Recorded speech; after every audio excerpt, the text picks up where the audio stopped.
Yeah. Oh yeah. What's going on? I said, oh yeah. Late Ill Kid at OneYoungsta holding it down, bringing that StreetGeek and NERDSoul. What is up, my people? Today, here we go with another episode of Beats Vibes Life. Now, Beats Vibes Life is where I bring an album, he brings an album, we hash it out. But before we get started, we got to give a shout out to my brother on the left, the esteemed colleague, producer extraordinaire, Arckatron. How y'all doing today? YouTube world, IG world, how all y'all doing? All y'all. How's the world doing? Everybody. Let us know. Come into the chat and let us know. I was gonna do the end of the show. ARC. Yeah, don't but you know where we at. All right? Yeah. Holla. And who I got to my right? That's right, your boy NERDSoul. We are here to do it, putting hip hop and geek together and have a ball. Now, before we get started, I do want to give a shout out to everybody who saw me at WonderCon this weekend. It was fun. Had a lot of fun. Met some cool people. Got to meet Karan Grant for the very first time. Super cool, great artist. Been following his work since. Somebody flexing over here. I've been following his work for a very long time, and I was glad to get an interview, which will be on this channel a little later. Somebody flexing over here. A little later this week. Also, to let you guys know, this week we will be covering Star Trek Discovery, and Cloak and Dagger comes back tomorrow. But all out of the way, we got sponsors too. We got some sponsors? Oh yeah, we got some sponsors. Okay. All right, we got two sponsors this week. We got Ghost Weed. They back in the house, repping, holding us down. G-Dub. Yep. And we got WKYA once again, keeping it real for us. So they're keeping the lights on, so everybody in here is happy. Big shout out to C Brown, little bro in the house. Yeah. Possible. I'm gonna put y'all sneak out there. You never know. What? NERDSoul Gaming. I'm just saying it could be coming to you. You know what I'm saying? We got some contracts, some things to talk about. NSG? Yeah. Oh, yeah. This NERDSoul Gaming. I'm just saying. NERDSoul Gaming. It could be coming. I'm just saying it could be on the way. And big shout out to Thomas D. They in the house. It's good to see y'all. So when it comes to the albums, what are you bringing this week? I'm bringing Heltah Skeltah Nocturnal. I can't do the BAM. I was going to do BAM. I have nothing to BAM. I had the CD somewhere. It's not here, but I have it somewhere. It's somewhere out there. It's in my garage. I didn't feel like digging through all the dust. Come on, man. We ain't doing it. It's been there for 3 years. I'm sorry, y'all. I came slightly unprepared, but I do have the other album. And what album did you do? Capone-N-Noreaga. Bam! There it is. That's right. Capone-N-Noreaga. This is an album that C Brown in the chat definitely knows about because we used to play this joint like crazy. I guess I started last week. I'll let you start this week. You gonna let me start? Okay. Yep. You know what I'm saying? Because I'm considerate like that. Okay, so Nocturnal came out in '96. Yep. I have not heard this album in years. My brother used to bump the tape back in the days with Ruck and Rock, upside down like bats. One green, one black, one green, one red. I haven't heard it in so long. From my memory, from back then, it was like my brother used to play all the time. It's very it's very boot camp-esque because it's from the boot camp clip. Yeah, it's very New York Timberland boot weather, kind of like real grungy. It's definitely hoodie season. Yeah, music. It's definitely some hoodie season is in effect on this whole album. So listening to it again in 2019. Like running down the tracks. Let me see what we got. So like the first, let the brains blow. Let the brains blow. Yeah. The intro actually, I always like the intro how like it sets it up and then Rock starts rapping and like he does his thing, whatever. The here we come. I like that how it starts to kind of like get you into it. The beats are like a lot of the beats are done by beat miners, like each member like doing different kind of beats. Mr. Wall. Evil D and Baby Paul. Big shout out to all the people sprinkled. Sean J. Perry did a joint here too. And he did? Oh, wow. Joints, running through it, like the album is just it's kind of Go on, say, be real, son. I still like it, but I don't like it like to the point where like I like it like I'm gonna keep listening to this album. Like it's an album I can listen to maybe every 5 years. It's not just for maybe nostalgia purposes. Not saying it's a bad album. I'm just saying like it just has a certain like time period to it. It's almost like it's not the same as dated, but it fits in a certain time period of 96, like 96 Tribe, Peace Bombs of Life, Iron Man, Ghostface. What else came out in 96? Iron Man is such a better. But no, we're not talking about better or worse. We're talking about just like at the time, a time period of like the way the production style was, what they and we ain't gonna get into that Wu-Tang boot camp thing. No, there's no contest. There's no contest. Wu-Tang, come Wu-Tang on, all the way. Come on, man. Wu-Tang forever. Come on. But it comes off the tail of you got like Smith and Wesson, Black Moon. Who else came out before this album? OGC came out the same year. I think like a couple months later it was OGC. Original Gun Clappers. Yeah, No Fear. Yeah. No, or The Storm. Sorry, The Storm. Yeah, The Storm. Yeah. No Fear was on that stuff. Yeah. And that's an album that I remember liking a whole lot too. That might be the same situation. It might be the same situation. There's some joints on there. Boy. Like for me, there's a couple. The singles are still like stand out, like Operation Lockdown. Yep. Left Floor, Left Fly, Score Shot. Those are like stand out because it trying to think what it reminds me of. Be real, son. Be real. No, it just reminds me of like, you had the singles, but then you just had a bunch of like album filler stuff. Yeah. What I do like about it is you saw a little bit how Sean Price was before the Sean Price we knew afterwards. Yeah. Have his comedy side. So you saw like some of the skits he had him like talking and like doing different accents and stuff like that. So like that I did like about it. Like you see him like kind of like be the Sean Price that we knew before his passing, of course. Yeah. Like the comedy that he brought to hip hop, which is always fun. He always seemed like he had fun when he was rapping. Yeah. So Rock was more like it was like that bully kind of fun. Yeah. So I did like that part. But Nia Mojica makes 2 appearances on this album, which is funny. Yeah. She's on very elusive Nia Mojica. Now there's a song called Therapy on this album that I believe is like the first time really there's like a mental health. Big about mental health. Like talking about like because Rock is talking about like stuff that happened to him that's affecting him now, or that situation.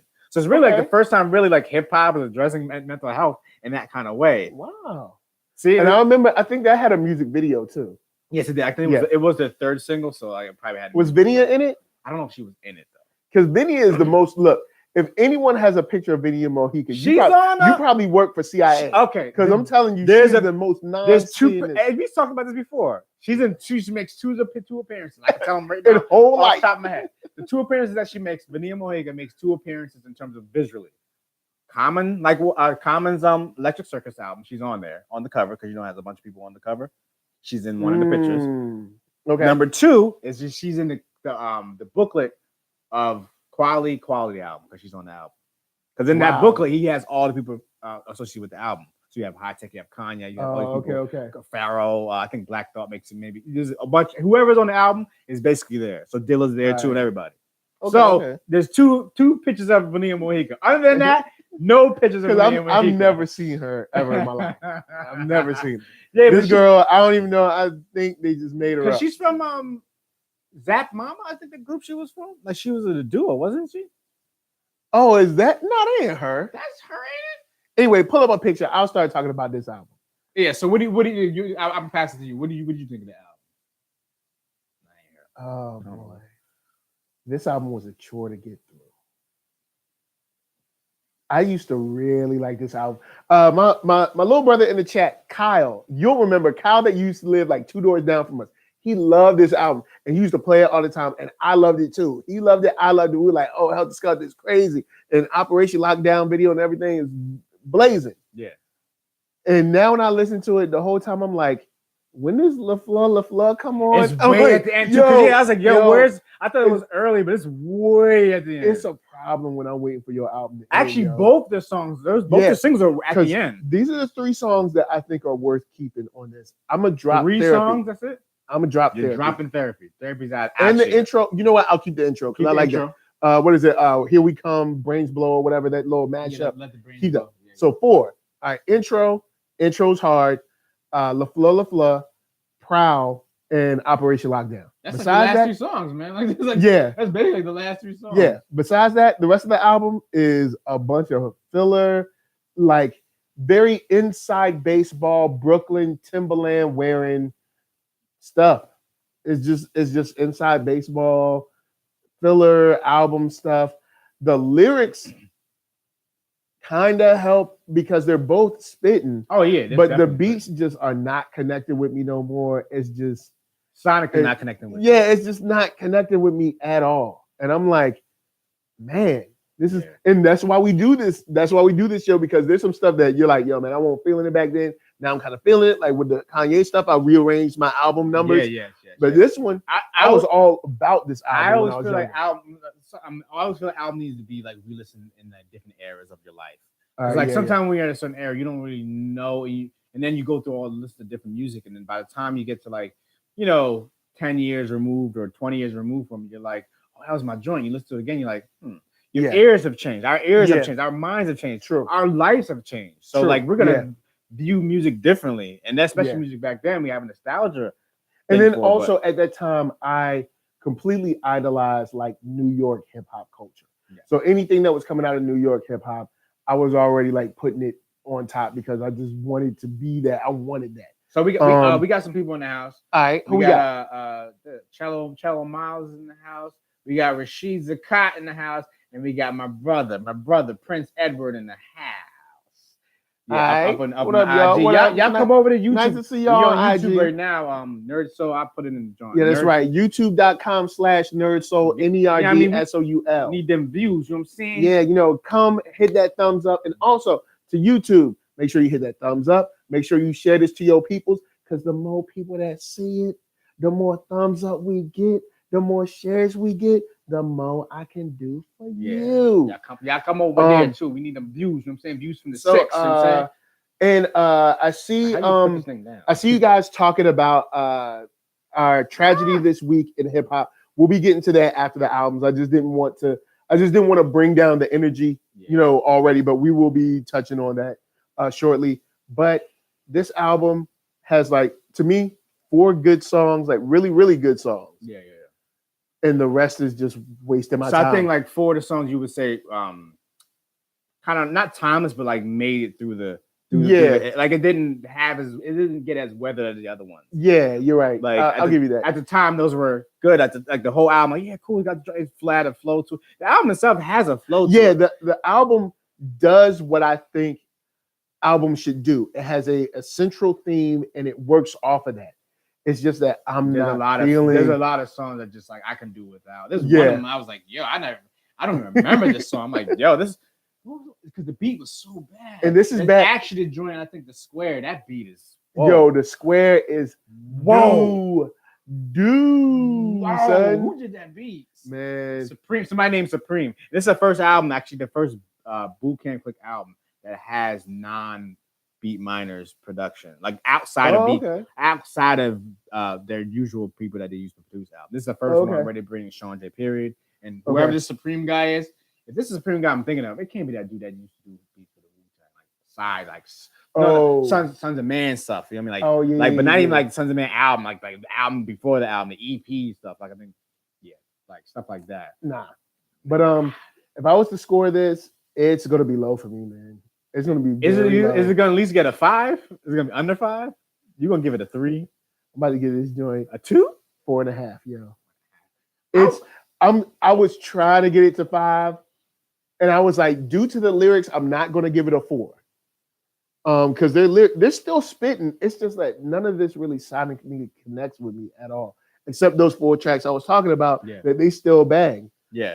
But yeah, you missed me with that joint. So how you feel about it? What's your I can never give an album lower than 5, man. It's just really? Because people put their hard like time and energy. It ain't their fault that the beats was okay, and the beats for me were okay. They weren't like except the one I just said. That's true. Like in the words of Haas, trash. Big shout out to Haas, man. What's up, Mr. Low? Haas, hello. But it's really bad. Like though that beat is like, that's like really bad. That other than that, the beats are just passable for the time period, I guess. Yeah, I think it's because it's the way the beats sound. They're extremely dated, and they're like extremely like inside baseball Brooklyn type beats. Yeah, well, it's like probably beat miners when they're in the basement making beats. Yeah, it is like I've never been super up on beat miners in the first place, So that well, makes if you listen to Black Moon or anything like Beat Miners. Yeah, but that's like early. That's early. See, remember you're talking about you're talking about 92, 3, something like that. So yeah, B minus ain't mining as good as they used to mine. Here, I remember a couple years later they had that Brace for Impact album, and it just wasn't good. Like they had a couple joints on there. Thomas said Nerd's face had that I don't know about the 5 look. Oh yeah. Well, I would give it. Okay, I'm gonna give it a 5 actually. He's gonna give it a 5. I'm gonna give it a 5. I'm gonna stick with the 4.5. I can't disrespect like if it comes to like the lyrics and everything, I would give them like an 8. All right, but because the lyrics are strong. Like sonically, it's just like not as what I thought it was. Them beats. And that's maybe a reason why. That's maybe a reason why I haven't heard it in so long too. Yeah, it's something I just never went back to. Have you listened to the second album, Magnum Force? Have you listened to that album? Nah, I remember like a video from it or a single that I wasn't. Method Man was on there. The song called Guns and Ones. I don't know if you ever heard that. Yeah, I think I remember. And that's after they were like we squashed our beef with the Wu-Tang kind of thing. I remember that. Did it? Was that? I mean, I guess. I remember there was a period because Wu-Tang and Boot Camp did a song together. I cannot remember what it is. They did a song together. Yeah, they did a song together. It was like Wu-Tang and Boot Camp did a song together. I cannot remember the name of the song, but they had a video for it too.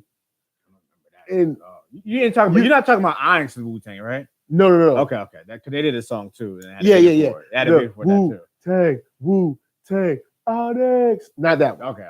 But Boot Camp and Wu-Tang did a song together. It wasn't like every single member, but I think it was like Rock, maybe like Starang or something like that. And then like Meth, Ray, and like, I don't know, like Inspector Deck or something like that. But so it was a couple members. I mean, it's decent amount of members. Like I remember the worst is the Onyx song. I remember having Killerson, Method Man. Yeah.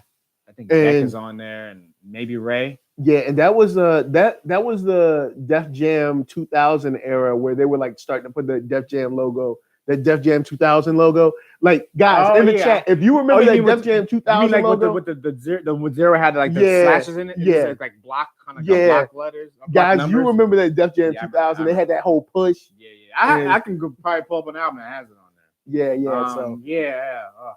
It was. This album, it was just me waiting until LaFleur. Yeah. They should have put that song way earlier. That joint, it should have been like number 4. You know how albums back then, like track 4 was always like the single. Yeah. What happened? I guess we're not doing that. If I was to take these same exact songs, all right, say if I was to form an album from these, I would have cut about 3 songs that I don't like, and then sprinkled those 3 that I do like throughout the album. So people are like, oh snap, this is a banger. Oh, it's kind of okay. It's okay. Oh, it's a banger again. Instead of they backloaded it. They backloaded the whole entire album. Yeah, man. I'd rather you front load than back load it. Now at the same time, when you front load it, when you get like track 15, but at least you got the joints you dancing to or whatever, you know what I mean? Early. At least you get the little dance on. You gotta wait through you gotta wait through like 12 tracks to get to the floor of the fly Score Sky. You know what I mean? Yeah, they doing got about 100 songs. Yeah, so it takes a while to get there.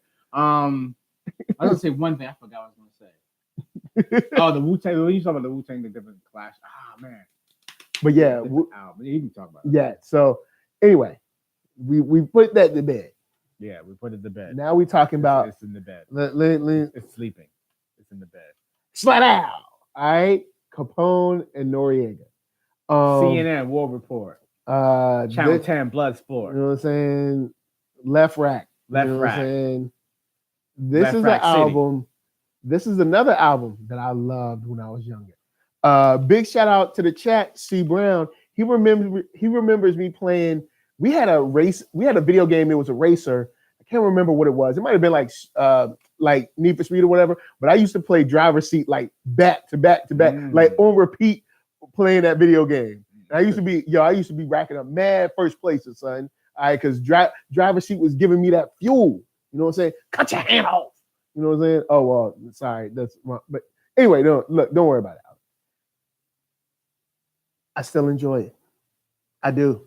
I wouldn't put it as high as I used to. I'll score it later, but this joint intro. Now, all right, this is the time in hip hop when any street dude, all of their like skits was whack. All right, because it was like yo, son, we on the street, son. Yo, when I'm about to kill somebody, yo, I gotta drink some Gatorade first, then I kill a dude. And then, I don't go to jail, but I just be killing people, son. Started that? Was that Wu that started that? Man, I don't know. No, because Wu stuff was always funny. They always had like a bend to their stuff. I'm thinking about... Is he dead? What do you mean, is he dead? No, I'm thinking about like the starting. Like, I'm thinking about Cuba Links, because Cuba Links was the first, not the first one, but like, Ray and Gold, like, talking about the street. Like, I'm out of this, man. It's done. But they did it in a way where it was like a storyline and it was funny. These are just dudes just like talk. It was like Prodigy when he stops the album to be like, "Yo, I'm hard." Yeah. That's the kind of stuff that they want. Intro, interlude. Yeah, I love that. I know you love that, man. I hated it. So all the intros on here, I hate, completely hate. But Bloody Money, banger.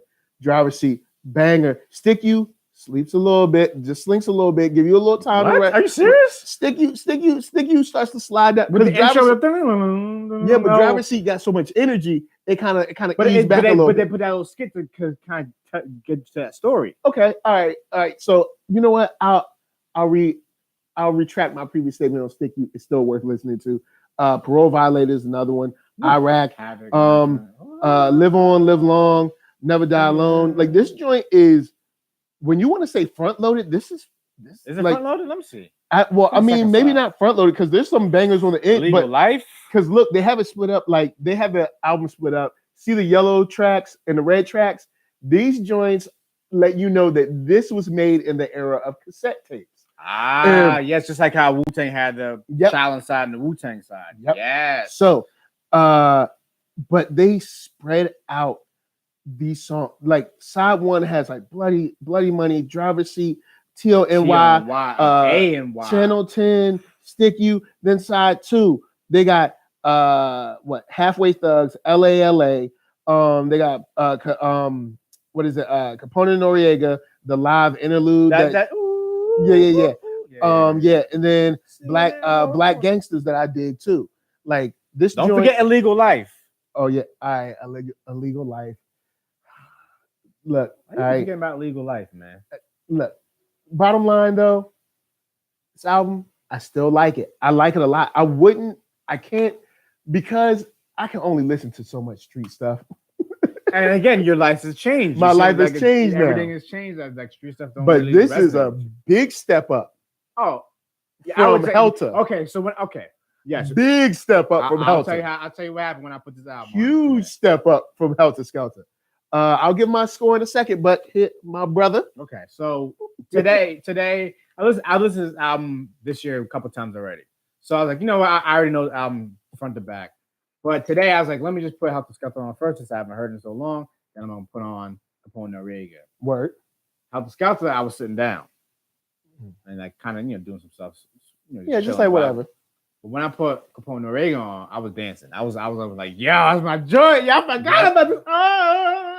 Like, yo, parole violators, fugitive on the run, son. Live by the gun, son. Die by the gun, son. I was like, yo, I forgot half of it on this joint. I am not living by the gun, but they have me saying that. But I'm saying it was an era again. It was like took me back to the era. All these random appearances. Yeah. Basically, this is Capone-N-Noreaga featuring Tragedy Gaddafi, because Tragedy is all over this album. I'm gonna take it a step further. Tragedy is all over this album. I'm gonna take it a step further. This is Capone-N-Noreaga featuring Queens. Yeah, pretty much all Queens on his album. It's like all Queens on his album. This is like, when you be like, yo, I'm gonna bring the whole hood with me.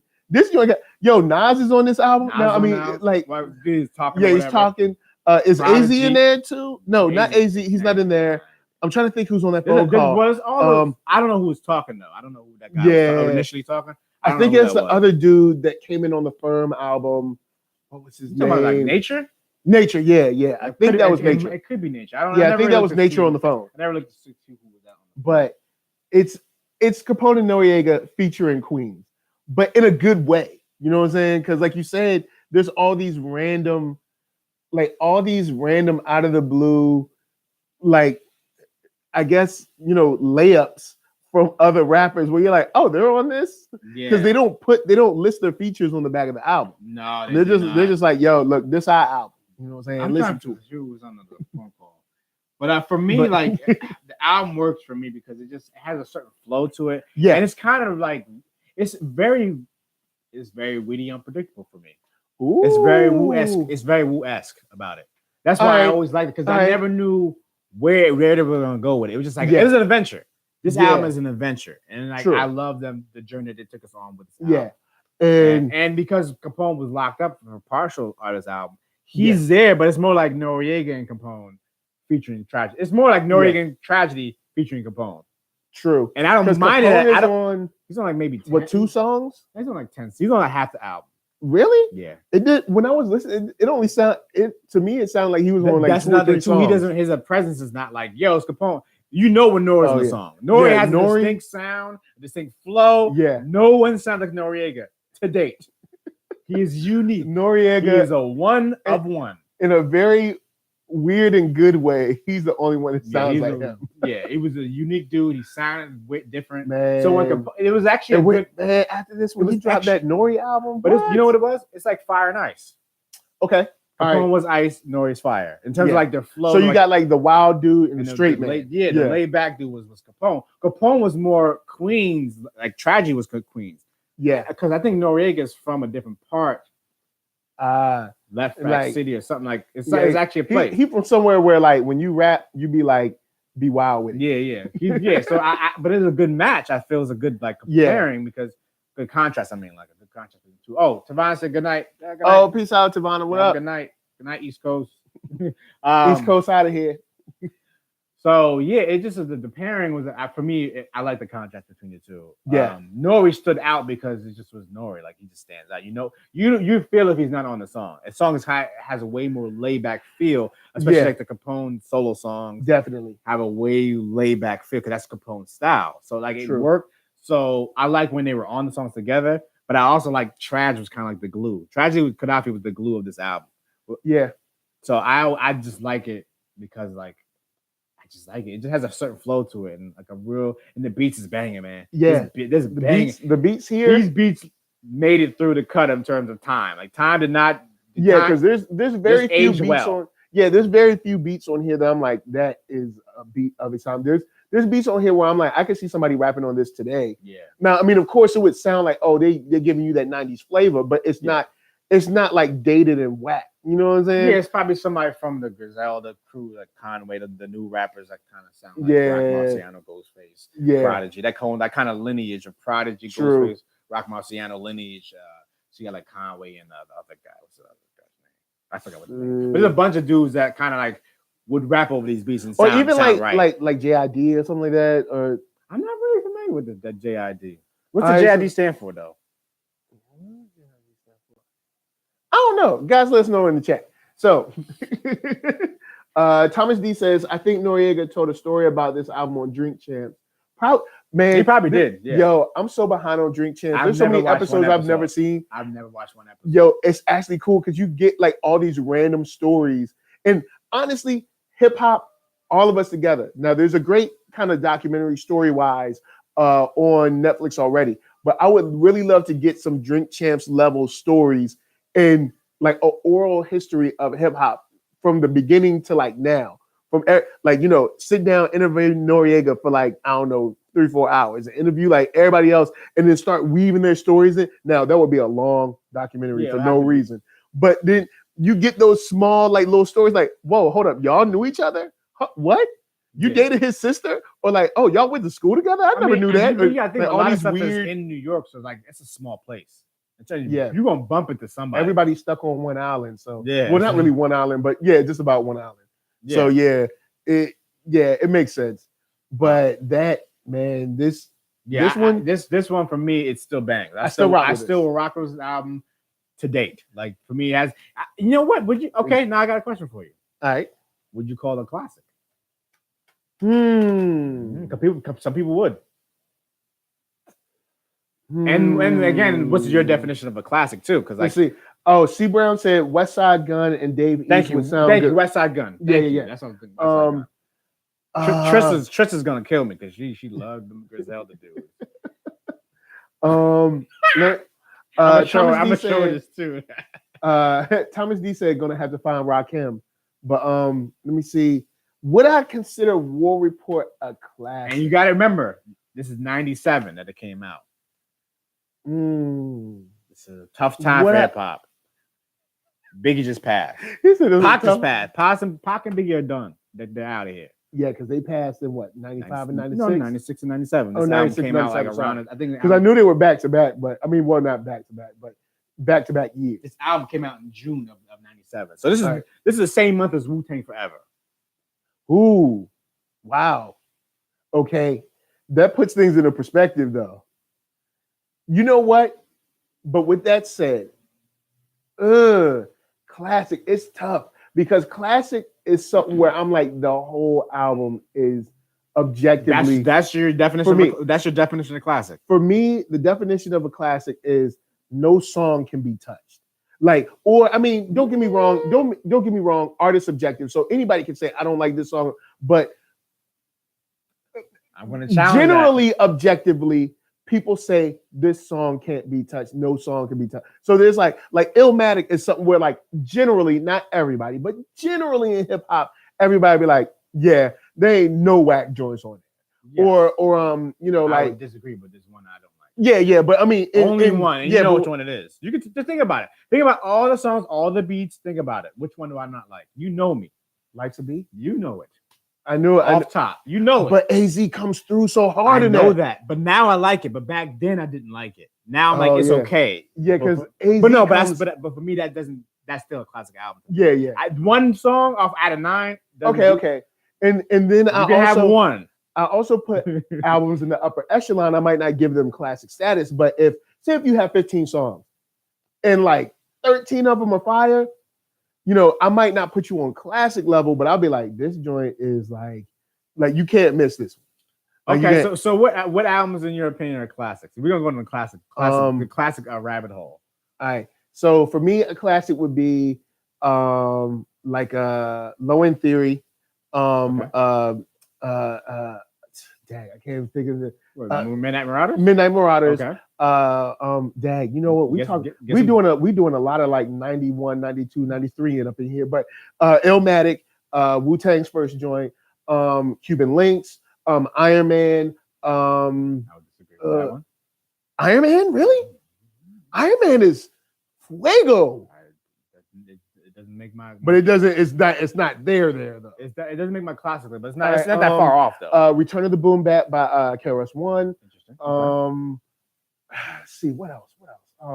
There's like Doggy Style is another one. The Chronic I think is another one. Definitely. Life After Death I think is another one. I do not agree. Actually, that's the one I. At all really? Said, that's the one I do not like. Out of all the ones you just said.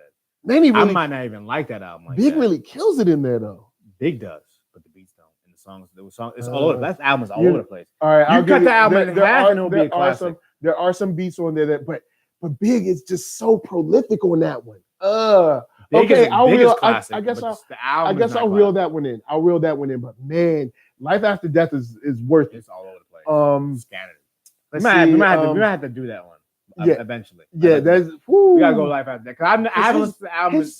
It's like, all right, and I mean, of course, you're comparing yourself, but he makes his first album look like a demo. Yeah, with his style, the way he steps up his lyrics, just it's a whole nother level. But anyway, sorry. I would throw in AT Aliens. I think that for me is probably one of their best. When you come to a whole, Criminal as one of their best for me. Ooh, for me, Criminal got some joints, man. AT Aliens versus Aquemini, that's a tough one. All right, but so now you kind of see the kind of area I'm going in. You kind of see the kind of vein I'm going in. Like those albums where, like, I think generally, objectively, everybody's like, yeah, this joint is hot. Not a couple singles, but this whole joint is hot. What do you think about Wu-Tang Forever? Forever? Without question. It's so, man, Deadly Medley, Triumph, Dog. The album is damn near perfect for me. It's so oozing with style, super skill. The beats are crazy. There's only 2 songs. Well, only one song I could do without. And you know what it is. One song. All right, one song. Way at the end. Where's that You God track? Oh, the You God, the one with the girl. Black Shampoo. I'm not really mad at that song. I'm really not. I can deal without that song. The Tequila, when you talk about after it, I can take it or leave it with that one. But that's it. That's the only real blemish on that album for me. Only blemish. Cause see, like, I'm not really mad at the "You Got" song. It doesn't like I don't mind it. I don't think it's blazing, but I don't mind it either. I'm just like, okay. It's just weird. It's just weird because like you get all this crazy lyrical stuff, and you get this "You Got" soft baby shampoo, baby oil. What? And then you have Method Man at the end, like ruining the whole entire track, saying something like "you stank," whatever he said at the end. Like, how you just gonna ruin this man's moment? It was just didn't even like his moment anyway. Yeah, but like it almost made it seem like it was a joke then. You know what I'm saying? Oh man, yeah, like son in the house. What Blue Magic in the house. Blue Magic in the house. Yeah. See, you always forget that's Blue Magic. Oh yeah. Sorry, my bad. Blue Magic, what up? Look, you go by Blue Magic, your son. This is full. Stop changing your names. No, he never changed name. That's just a part of his name. Stop using half of your name. Right? You're confusing me. But those are the kind of albums where I'm like, those kind of sounds. Like as much as I like Forever Is a Mighty Long Time, I'm not sure I would put it in classic. You talking about Crits? Yeah. I'm okay. And I really like that. What did I give it? Like 9? I think I gave it like a 9 or something like that. 9.5. I don't know what I really dug it, but I know you weren't too high on it. It's not my thing. Yeah. But okay. How about after 2000 classics? After 2000 classics. After 2000, I need to see what was after 2000. Okay. But no, it's okay. I just want to think like. I'd say B. I put B in there. B is almost kind of a reforming, yet also throwback to like an older. It's weird. Like Common comes through and almost kind of like redefines himself, but then also kind of reaches back to like an older version. It's weird how he handles himself on that album. Okay. Kanye comes through on that album. Let's see, what would be a classic after the year 2000? That's the thing, because like a lot of people say like the 90s had a lot of classic stuff like that. After 2000, I had to look hard, but I know there's some classics after 2000. No, there's some dope stuff after 2000. There definitely is. Yeah, there's definitely, and I know. But the way I didn't really explain how I deal with my classic albums. My classic albums. All right, so what you got for classics? Pretty much in the same like vein in terms of like how I describe my classic albums is like an album that, for the most part, has every track is just like it has a flow to it, it's banging. Yep. And it has a staying power. It's timeless. Yeah. Like I can listen to it at any era of my life and it still hits. And if it doesn't hit, that means that it maybe lost its classic appeal that it did back in the 90s or back in 2000.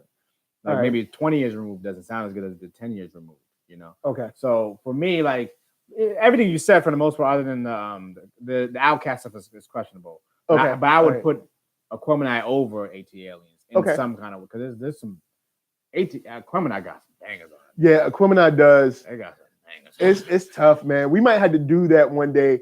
AT Aliens versus Aquemini, because they're both, in my opinion, they're both A pluses. Bangers. Yeah, Aquemini got some heat. So pretty much the most like my Liquid Swords would be one if you're gonna go before 2000. Yes. And then after 2000. See, we have to go through and see like what albums dropped every year. Of course, we got Villain. Villain's a Villain's a classic. There it is. Yeah, Villain's a classic. Yeah. Okay. So hold on. That's easy to do. Then yeah, there. Mad like, Villain for me, is a classic. Like Donuts is a classic. Yeah. Donuts is a classic. Donuts Mad is the first classic. like instrumental classic. Like this. J-Lib, I wouldn't say is classic. Nah, I wouldn't say it. But J-Lib is hot to trot, boy. Like that joint got some flames on there. Yeah, I wouldn't put it as a classic, even though I'd rate it high.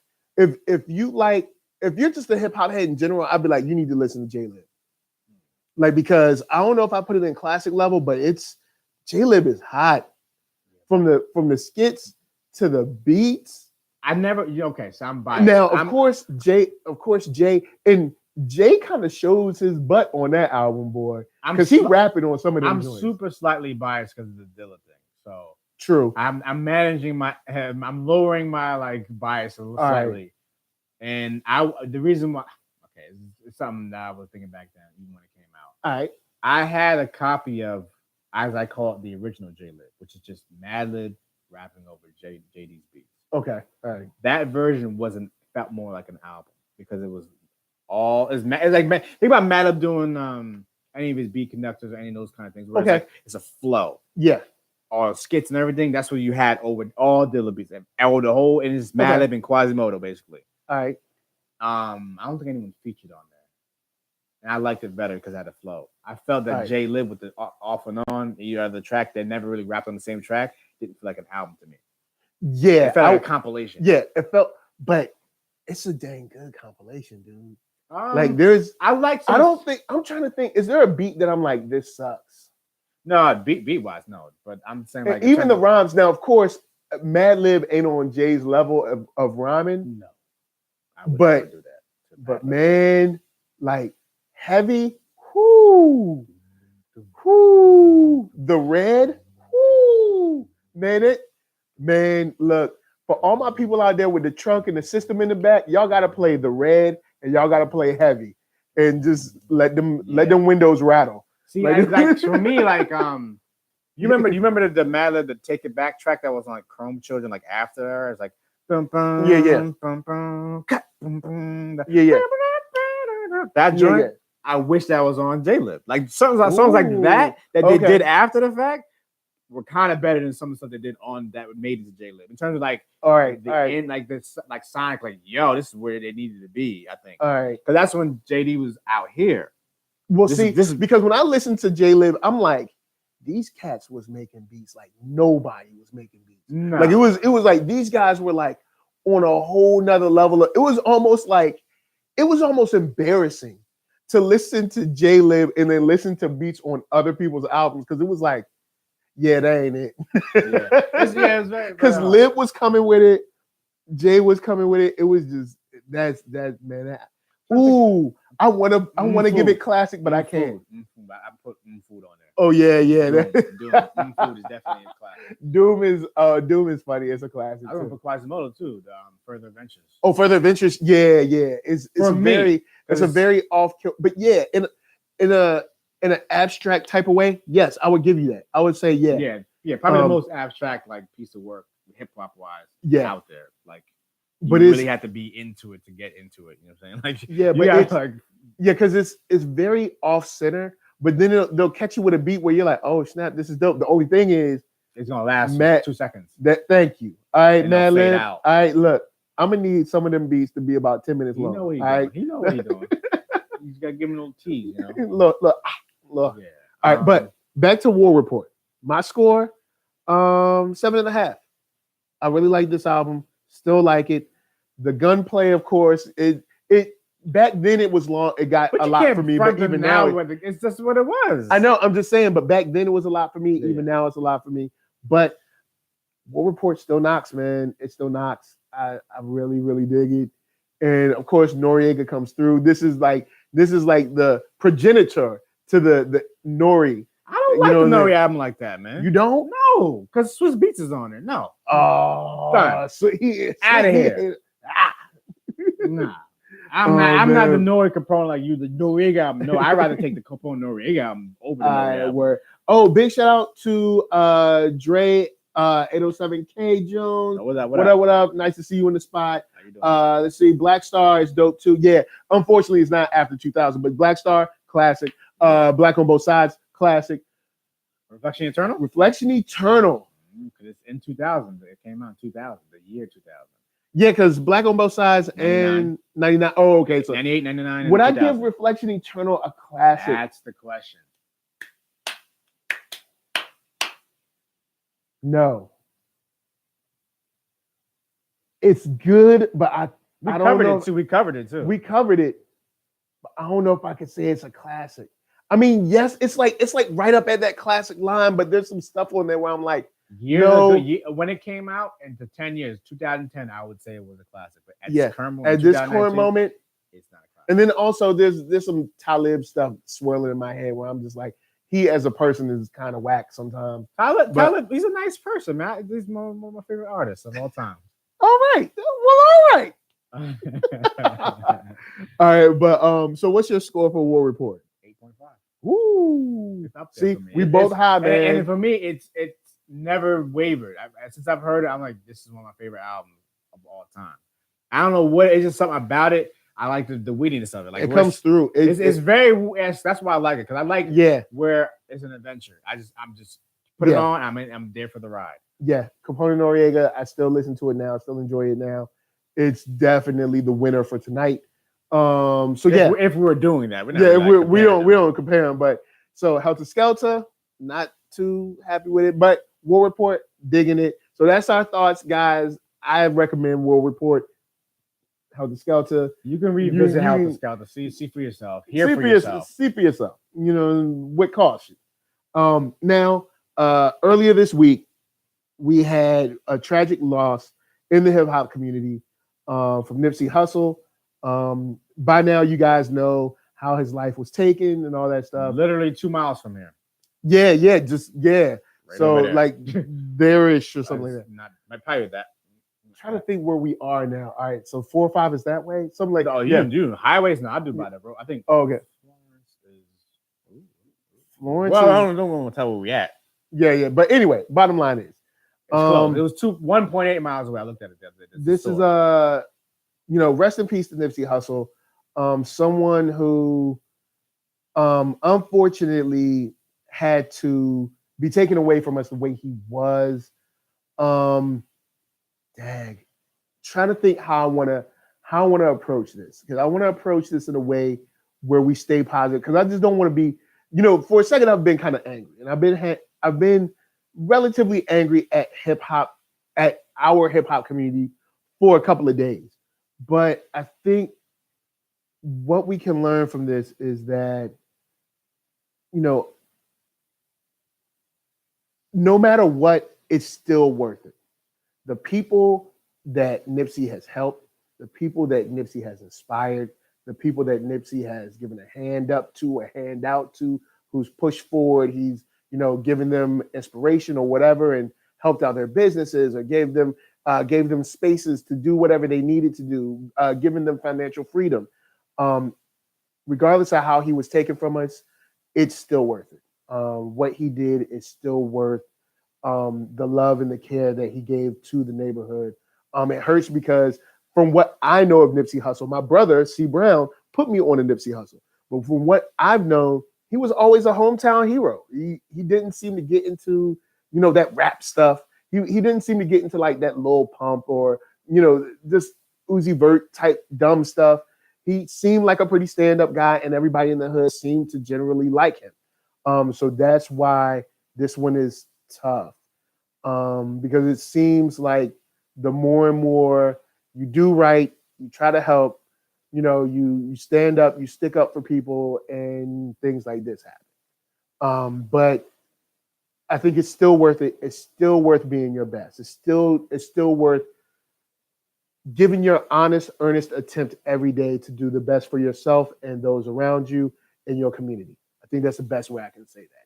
What's the hip hop community? What they been doing? Because I don't pay attention to them. Well, the hip hop community has been going off with like either whether it's conspiracies or talking about the police, and then also there's a part of the hip hop community that still wants to push like this gang and thug narrative, even though it's like you see what it has continued to do to us, and it's I'm not too pleased with that right now. But yeah, I'll leave it to you. Is the same hip hop community the same hip hop community from 10, 20 years ago that remembers the stupid gang stuff that happened back then? True. Yeah, the OGs are supposed to be passing information down and history down, but it seems like there's a disconnect there. The same thing with hip hop. There's a disconnect with the older artists and the younger artists. Yeah, some embrace them, some don't. Most don't. Most are like, we almost like how in basketball or different sports where you have older. Yeah, there's definitely an ageism. And younger. Yeah, and then kind of like, well, my days, $1 million was my whole career, and you get $1 million for just a shoe deal. Not even you getting $20 million for a shoe deal, so it's like almost a envious thing. Yeah, there's like an animosity. Animosity is the word. Yeah, there's definitely like an animosity from the older crowd, and then a arrogance from the younger crowd, which keeps them from being able to truly connect with each other. Yes. From what I heard, because I East Coast member. Member from the East Coast, 3 years, been out here. I knew of Nipsey Hussle. Never really heard his music. Just never like caught my radar like that in terms of what I was looking for to hear or whatever. But I knew everyone who spoke about him spoke highly of him, and especially like what he was trying to do outside of hip hop. Yeah, and see that's what caught my eye because my brother played me some stuff. What I heard him on, I think Snoop had him on something, and that's what I heard him on. I was like, oh, dude, got a smooth flow, and that was pretty much it at the time. And then I found out, oh snap, he doing this for the hood, he doing this for the people, and see, like me, once you elevate beyond the music, once you start doing that, generally impacts people's lives beyond the art. That's when I started to take notice. So when he started doing like business stuff, investing in things, helping other people invest, helping people get their own storefronts up and stuff, buying back the block. He was hustling on all kinds of stuff. That's when I was like, this guy's elevated. This dude is elevating above just this general hood stuff. And I think he was a great example. Now don't get me wrong. To any people that are young watching this, I don't want you to have to be gang affiliated to elevate. I would just like you to elevate. You don't have to go to that step. But to see him go through that and still elevate and still look out for people the way he did, because he didn't have to. And it's something that it's amazing. And unfortunately, that's the one that we lose. Not saying that we should lose, but I'm just saying, it's a little more important. I guess I'll reel that in. I'm just saying he had more. It seemed like his trajectory was different than most rappers at his age. Yeah. He was doing something different, something that was empowering people to kind of get out of this situation. Yeah.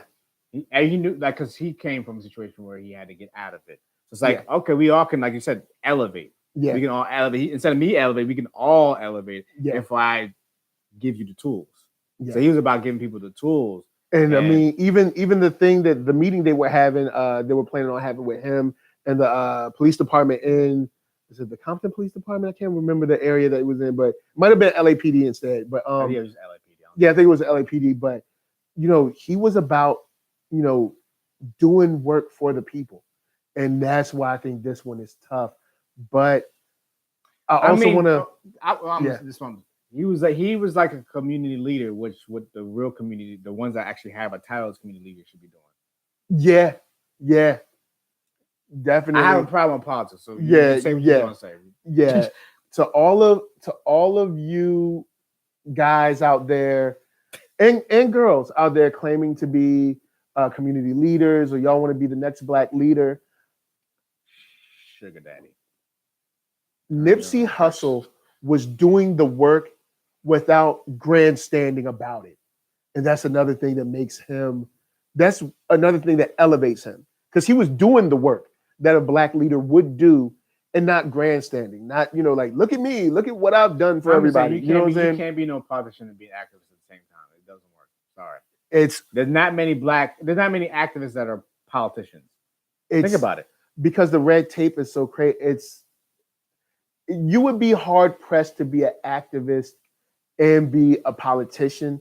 I guess anything's possible, but due to the red tape of the government, you would be hard pressed to be able to do anything. Do we need voices in the government? Yes. But you guys have heard me on the Lounging Show on Sundays. I think our most important elections are the elections close to us. Because those are the people that affect you every day.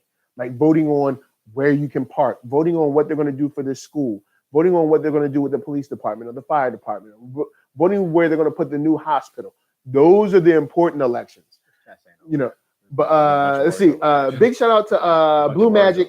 Blue Magic says the best thing hip hop community can do, especially these people with the financial resources, need to reach out to Nips fam and moreover, see what it is they can do to maintain and push his work forward. Yeah, definitely. And I did see Nick Cannon make some statements. Some other people have been tweeting about kind of like continuing this push towards, I mean, straight up Black excellence. Let's see, Thomas D said, even if you don't have the money, just help someone out as best you can, from a kind word or just saying what up. Yeah, so it's like, I hope that this, because I know how he was taken, and I know that element will always exist, you know what I'm saying? But if we can slow it down, you know what I'm saying, we'll all be better. All I'm saying is this: as a Black person and seeing things from instance, you know, with people getting gunned down and stuff like that. Yeah. In general, not just hip hop artists. We need to be a little bit more covert instead of being overt with our stuff. Think about this. Okay. People who own buildings, right? Do you see them in the building? You know own buildings around here? Do you see them? Nah, not really. There's a reason for that. True. Just be a little bit quiet about what with your money and everything. Just not saying never. Yeah. I'm saying like just people who are trying because you can unknowingly be a target no matter how much good you're doing. I mean, especially the older heads, don't take any disrespect from this, but look at Malcolm. You know what I'm saying? There's always going to be a seed of discontent or jealousy or anger about, or there's going to be something out there that's like, you know, oh, maybe it was like he think he better than me, or maybe it was for clout. Unfortunately, you know, whatever it was, you're right. You know what I'm saying? You know, you own these buildings, you own this stuff, and being there, unfortunately, can make you a target, even though you shouldn't be. You know what I'm saying? He's in his element. He's in his, you know, that's his home. And, you know, he's doing everything in every way to like elevate the people that live around him, that, you know, in the place he came from. That's the last place he should be a target. I'm just thinking more about the reaction should be more covert. Oh, yeah. The reactions to things should be more covert. We should be more internally with the things and kind of talk amongst ourselves instead of being on everything, the blogs and the posts and this and that. True. Keep it internal, talk to people, and get a situation, because if you can, you don't want to telegraph your moves. Yeah, because then it's easy for them to kind of pick it apart. Whoever them is. Yeah. Them could be the government. Them could be whoever you're in conspiracy theories, whatever you think them is. Or them could be some dudes on the other block. It can just be it's an energy. Them is more of an energy, not this evil energy. You know what I mean? That's not and have good intentions, basically. True. I would say we need to be more covert than overt. Stop spreading everything. Stop telling everything you're doing out there. Just keep it inside. Yeah, because I remember on a lot of his interviews, he would talk about the stuff that he was doing, his plans, his ideas, and stuff. And that's great. What inspired me. That stuff needs to be out there, not everything else. Like, so I'm just like, people need to like, I understand, but you guys start thinking smarter. Let's see. C Brown says, watch the new interview with Dave East and Funk Flex. They raised a good question about Nipsey, and that was, did he know how famous he was or is? Yeah, that's a good question. Sometimes people don't really know how famous they are. Because I mean, when you're dealing with the internet, you might see like 100 people, or 2 million people, or 5 million. Maybe you don't know the impact of what you're doing. Yeah, you're just like, oh, it's numbers. It's it's 5 million people. But then when you conceptualize 5 million people, like you're like, whoa, hold up, that's a lot of people. That could fill up like, I don't know, 8, 9, 10 stadiums, something like that. You know what I'm saying? So you're like, when you start to conceptualize it, because even in my case, I have like, I don't know, a little over 1,000 subscribers, right? Like, I don't know, 1,500 or something like that. All right. You just look, you're like, oh, it's 1,500 people. It's a number. But then when you say, okay, 1,500 people in one place, then you're like, whoa, it's kind of a lot. You know what I'm saying? Sometimes you don't know. I mean, it's kind of hard to wrap your head around fame, like how famous you are and how people view you. Because you're in your skin. You don't know how people view you unless they tell you. But even people tell you, they're probably just telling you because they want money from you. Yeah, it's weird. It's a weird thing. Fame is a weird thing. People think, especially people who aren't famous, they can just pick at the famous people because they're in their they eyes have a level up. But I'm like, no, we're on the same level. We're all humans. Yeah, we're all living on Earth. We all have emotions and feelings, and we get blood, sick. We're well. Bones. Yep. Eyes, ears. We're all the same in that kind of on that level. Yeah. Now influencing is a little different. It's more like the herd and the leaders and the herds, or leaders and just people who just follow the leaders, which is fine. Some people are leaders, some people are other ones, some people are in between. Yeah. I just feel like, that's a good question. Like not knowing. Yeah. Did he know how far his words were getting to people? Yeah. How deeply they were impacting people's lives. I think he knew the impact or whatever. Like, especially. Or maybe it was a situation where he was just trying to like, I'm gonna help this person. I'm gonna help this. I'm gonna do this. And he's doing so much work that he never stepped back and was like, you know what? I really have a lot of reach. Like a lot of people are paying attention to me. I need more context for that interview though. But yeah, we had to check that interview. Blue Magic says, got to start moving different in the framework. It's too easy to be manipulated following these same methods we've been using, especially since we don't have a military to back our agendas as a whole. I think it's both. Got to go back to having counsel. Right now, we got sucked into the social media space a bit too much. Let's see. Thomas D says, random person. I'm a politician and an activist. Me, what you talking about, Willis? Yeah, it's impossible. It's really impossible to do that. That's why, I'm gonna put it on Front Street. There's two of them. They old school, they old heads. I don't like neither one of them. Oh, I can't say that. All right, cool. Well, one's JJ and the other one's RAAS, Reverend. Oh man! Oh boy! And Jack. All right, so I'll say this: when it comes to politicians, you'll probably either have one of two things. In my opinion, you might have more, but one of two things happen. If you're honest, like I'm a politician and I'm an activist. One, you get burnt out because you don't get anything done, and then you end up becoming inept, and you just end up becoming a talking head, and you're not really activating anyone. Or two, you get in and you see all the red tape and you just give up and become part of the game. That's the modes that I see. You're like, oh, I can't do anything anyway. Might as well just get this money. You know what I'm saying? But I hope that we're able to take the best parts of his life and just move forward. Because I'm making a point not to name the guy that they're looking for. They might have him. I haven't checked the news since. They got him. All right, cool. I made a point to not say his name because it's alleged. It's all kinds. Yeah, it's alleged, but there's video. Yeah, there's video, and I ain't watching that. I'm trying to watch those videos. I'm good.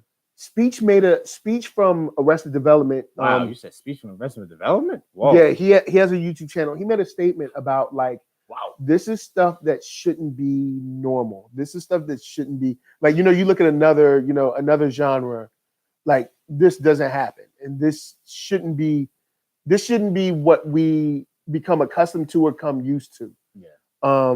And hopefully we don't. This is rappers getting shot is just, and not saying that rappers get shot every day, but it's become one of those things where it's like, oh, you could get shot if you're a rapper. And that shouldn't be a thing, man. Especially some of the best out there doing their thing, doing the work. And this is how they, it would be different if, maybe he had cancer or something, but the way he was taken. And where he was taken. Yeah, and where he was taken is such. So someone was sending a message. Yes, someone was sending a message. Now, could it mean just a coincidence where the dude, because it was a dispute. There was a dispute, left and came back. So it could have just been that. It could have been just that's what it was. But to me, it seems like it's a message when someone does it this way, in that fashion, where it was, and it's maybe he was just trying to send a message. True. And I don't know what the message is because it's stupid. Yeah, it's dummy. Man, it's we just I can't comprehend it. Yeah, it's tough. In the grand scheme of things. Now, in some small little world, because we all live in our own little world. Yeah, I can understand you being hurt, but not to the point to kill somebody. That's stupid. He just didn't seem like that guy that deserved to go out like this. But guys, that's why I tried to hold this to the end, because I know it kind of brings things down. But we'll, as a hip hop community, we got to bounce back, because it's just it. Like Mos Def says, hip hop is about the people, and we still here, so hip hop will still be here. We just got to figure out what we want to do with it. Hip hop can be an amazing tool. Or hip hop is too. Someone can use a tool in a bad way. True. Yeah. Because a tool can be used. It depends on the user. True. Of the tool. Yeah. So let's be mindful how we use this tool of hip hop, because our voices are strong. Our voices are important. You know what I'm saying? So they say life and death is in the tongue, man. So you know what I'm saying? Just that's all I can say without being angry. That's about all I can say without being angry. But let's see. I'll show that. Let's see. Good. Let's show what? Oh, because somebody cursed. Yeah, someone cursed. What is it? Sent the interview to. What did it say? You got the cursing away. Oh, sent the interview to you, bro. Oh, he sent the interview to you, bro. Oh, okay, cool. And let's see. Thomas D said, "I'm doing the same out of respect for the family." Said his oldest daughter was with him. Unfortunately, yeah, I heard that part. Yeah, everybody who putting videos and stuff, stop with that. And Blue Magic, putting up videos to get views and clicks and clout. Whack. It's actually come on, man. Whack. We're going with the 90s with it. That's whack. Yeah, someone's life, man. This isn't a video game. It's not for your entertainment. Yeah, it's not. Not like everything needs to be posted up for your entertainment or anyone. Or to get clout or something. You know what I'm saying? I don't know what it's just not for that. Whack. Super whack. So big shout out to C Brown. Oh, Charlotte is in the house. What up, Charlotte? She said amen. But Blue Magic, Thomas D, C Brown, Miss Charlotte. I don't think Alan Lewis was here, but big shout out to Alan Lewis, Little Miss Chocolate. They're usually in the spot. Was it? See, who else was up Blue in Magic, here? Thomas D. Dre 807K was up in the house. So it's dope to have all y'all here. Devonna, Rashid, Cello, Miles, all them folks. There's somebody else too. Wait, who was it again? I don't know. There's a third person. There's a fourth person. I don't know. Rashid's a cop. That's who it was. Oh, okay. My man Rashid back. We go way back. Temple U to you. But this was going to end on kind of like a down mode. It is what it is. Life, man. Life has a balance of ups and downs. Yeah, but we got this tool. It's a powerful tool. It's all over the world. You know what I'm saying? People in other countries are using it as a revolutionary tool. Then we can still use it as a revolutionary tool in our own brand new, unique way. And just we can be more. We can be more than what happened on Sunday. Was it Sunday? I think it was Sunday. Yeah, I think it was Sunday. We can be more. We can be much more. But before we bounce, to my left is my man and $100,000. Man, and $100,000. Like Arckatron. the candy bar. $100,000. Yeah. Hey y'all, you can find me on my music and whatnot at Arckatron.com. That's ARCKATRON. And where can they find you? Find me at ThatNERDSoul. That's ThatNERDSoul. Facebook, Instagram, Twitter. Holla at me. We can talk about Wu-Tang, Star Trek, Star Wars. We can talk about War Report. We can talk about Twilight Zone, which will be on a podcast in a couple of days or whatever, because it's back. Pill Twilight Zone? Yeah, it's back. And I'm digging it. Oh yeah, that Twilight Zone is back, baby. But scary stuff and weird things happening and people getting stuck in the Twilight Zone, boy. But anyway, from us to you, thank you so much for watching us. Make sure you share out this stream, subscribe, hit that thumbs up, all that stuff. And if you hit that thumbs down, I'm gonna send, that's right, Operation Lockdown after you. You ain't gonna like that, all right? They're gonna lock you down. You ain't gonna be smiling. But hit that thumbs up. And until next week, Wednesday at 7-ish.